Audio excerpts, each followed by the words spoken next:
საქართველოს ხელისუფლება, რომელიც ვერ აბარებს თავის გამოცდას ქართული საზოგადოების წინაშე, ეს გამოცდა გამოიხატება იმაში, რომ მეტისმეტი კონცენტრირება არის საძალობლო რესურსზე და ქვეყანა მიუხედავად შტაბის სტატისტიკური ციფრებისა, რეალურად უძრაობის ხანაში არის შესული.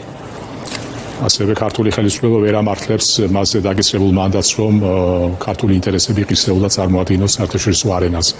მიუხედავად იმ პროპაგანდისა, რომელიც ჩვენ გვესმის, მაგრამ ეს არ არის წარმოდგენა, ეს არ არის მანდატის გატანა და ეს არის ინტერესების ადვოკატირება.